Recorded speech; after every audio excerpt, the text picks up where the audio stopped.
Primeiro livro de Samuel, capítulo 20, estamos ainda falando sobre Davi e Saul e a fuga de Davi em relação a essa perseguição de Saul. Neste capítulo, de forma muito específica, dando sequência ao que falamos na reflexão anterior, Davi, vendo que Saul estava ali profetizando, estava ali contrito, ele foge da casa dos profetas, ele vai ao encontro de Jonatas, que era filho de Saul, e ele vai num nível de desespero que era razoável para quem estava sendo perseguido e perto da morte. Ele vira para Jonatas e começa: olha, o que é que eu fiz? Qual é o meu pecado? Por que teu pai está querendo matar minha vida? E Jonatas, nesse momento, ele tem uma reação que era uma reação que era das melhores possíveis, tentando resolver um conflito. Ele vira para Davi e fala: Davi, não é nada disso. Meu pai não quer te matar, porque se ele quisesse te matar, ele teria me comunicado. Ele não faz nada sem me avisar. E aí Davi, ele questiona Jonatas e diz o seguinte: olha, o teu pai sabe muito bem da nossa amizade. Seu pai sabe que você é meu amigo, então obviamente que ele não vai contar tudo para você sobre os planos dele de me matar. Então, entre eles há um consenso, e aí Davi diz o seguinte para Jonatas: vamos fazer assim, olha, amanhã é a festa da Lua Nova, que era uma festa em comemoração a esse período da Lua Nova naquela época. E era comum que o rei presidisse isso, muito provavelmente dentro de sua casa, e aí haveria o lugar que Davi estaria sentado porque ele servia o rei. E aí ele diz o seguinte: olha, não vou nessa festa da Lua Nova, e aí você vai fazer um teste para ver se de fato seu pai quer ou não quer me matar. Então, como ele vai perceber que eu não estou naquele dia na festa da Lua Nova, você vai dizer para ele o seguinte: pai, Davi foi fazer um sacrifício anual, ele me pediu autorização, se Saul concordar com isso de bom grado, e aí eu vou ter paz e vou saber que ele não quer me matar. Se ele não concordar, se ele se rebelar, se ele se revoltar, aí você, Jonatas, vai ter certeza que teu pai quer me matar. E Jonatas achou razoável essa proposta aqui de Davi. E aí quando ele propõe isso para Jonatas, ele também diz o seguinte: bom, e aí Deus vai se manifestar em relação ao meu favor ou não. Se eu for culpado, você mesmo pode me matar, Jonatas. Por que você vai me levar para o meu pai, né? E aí Jonatas responde: não, eu jamais iria matar você. Você sabe que se esse mal tivesse que vir sobre você, você acha que eu não te avisaria? Isso é uma evidência muito clara da amizade que esses dois tinham. Eles realmente eram apegados como irmãos. Então, diante de Deus, Jonatas propôs também o seguinte para Davi: olha, vamos fazer aqui um acordo e Deus é a nossa testemunha. Amanhã ou depois, a essas horas aqui que a gente vai estar aqui conversando, eu vou até o campo, a um campo que você vai ficar escondido. Eu vou atirar 3 flechas e eu vou mandar o meu servo ir buscar essas flechas. Se eu gritar para ele dizendo o seguinte: olha, você passou do ponto das flechas, as flechas estão mais para o meu lado, você, Davi, vai ouvir isso e vai entender que você está em segurança, que você está em paz e que meu pai não quer te matar. Se eu responder assim para o meu servo: olha, as flechas estão mais longe do que você está, você já vai entender essa mensagem e você vai fugir, porque de fato meu pai está a fim de matar você. Então foi esse o acordo que eles fizeram. E a palavra, nos diz assim: olha, assim Jonatas fez essa aliança com Davi, dizendo o seguinte: olha, que o Senhor vingue os inimigos de Davi. Então era muito comum que quando eles faziam esse tipo de acordo, com esse nível de importância, e alguns outros níveis também de importância, eles falavam: olha, o Senhor é nossa testemunha, é assim que nós vamos fazer. Então o que ficou combinado? Jonatas então de fato iria até a festividade da Lua Nova, ia sentar perto do seu pai e ia tentar sondar se Saul ainda realmente queria matar Davi, se isso era verdade, e sendo verdade ou não, ele ia ter um código com Davi. Qual era este código? Olha, eu vou jogar minha flecha. Se o meu servo se eu mandar ele ir mais longe buscar essa flecha, você vai embora. Se eu mandar ele vir mais perto, você vem que você está seguro. Muito bem. Chegou o tal do dia da festa da Lua Nova, das festividades que eram comuns à época.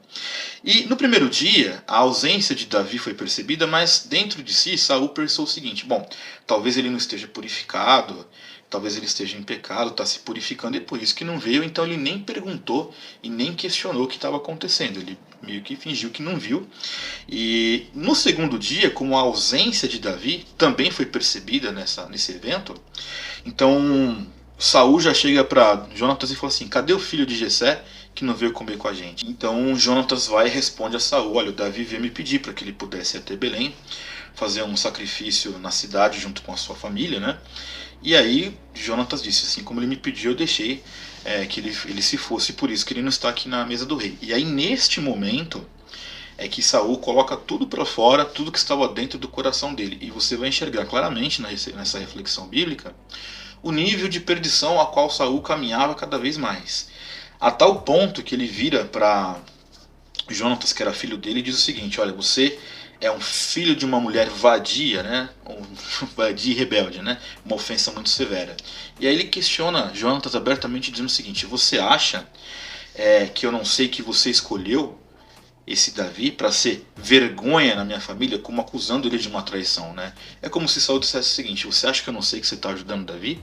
Muito claramente, né? E aí ele ameaça o Jonatas e fala o seguinte, né? Enquanto este cara viver, o seu reinado não está seguro. Ele faz uma ameaça muito severa. Claro que eu estou contando aqui uma narrativa da história, né, da Bíblia, mas você imagina o que é você vivenciar uma situação dessa, a tal ponto que Jonatas vira para Saul e pergunta: por que ele tem que morrer, pai? Por que Davi fez? E a ira tomou conta de Saul de uma forma tão severa que ele pega uma lança e atira contra o próprio filho. Tamanha a raiva e o ódio que ele estava nutrindo por Davi. Vejam vocês, alguém que em dado momento da história, como a gente já refletiu algumas vezes, foi escolhido como o primeiro rei de Israel, nesse momento estava totalmente perdido, a ponto de que, em seu momento de raiva, tentou matar o próprio filho que estava ajudando Davi, que a esse momento ainda não era o rei de Israel. E isso deixou muito claro para Jonatas que, de fato, Saul já havia decidido dentro de si matar o Davi, estava claro.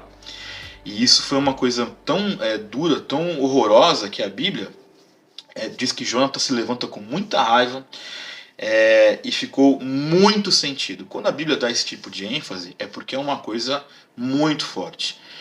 Sem dúvidas, imagine você, o seu pai, né, que Deus te livre de uma coisa tão horrível quanto essa, seu pai atentar contra a sua vida porque ele está cismado com uma pessoa e ele entende que você está ajudando essa pessoa, enfim.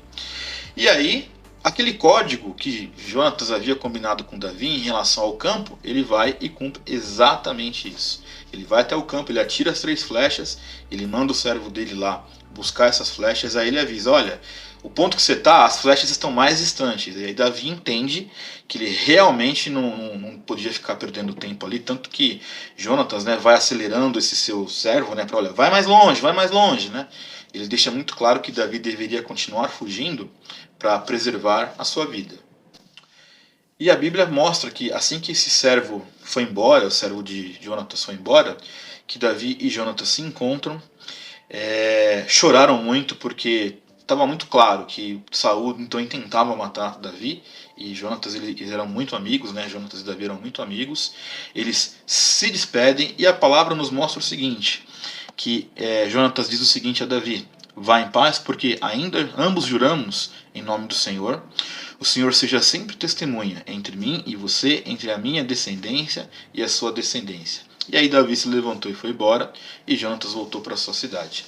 Então, por que eles colocam essa questão de que o Senhor era testemunha? Porque do lado de Jonatas, ele era um herdeiro aí do reinado de Saul, num processo natural, estava muito claro que Jonatas não queria acabar com a vida de Davi, muito pelo contrário, ele estava ajudando Davi porque ele também entendia que o Senhor estava favorável a Davi. E deste capítulo, você percebe que parece que muitos cristãos esquecem da meditação bíblica quando enxergam aqui Davi, o futuro rei de Israel, nesse momento obviamente ele não era, mas iria ser o rei de Israel, sofrendo uma perseguição severa por estar correto, por Deus ter escolhido ele a herdar esse reinado em momento futuro, né, a ser o rei de Israel.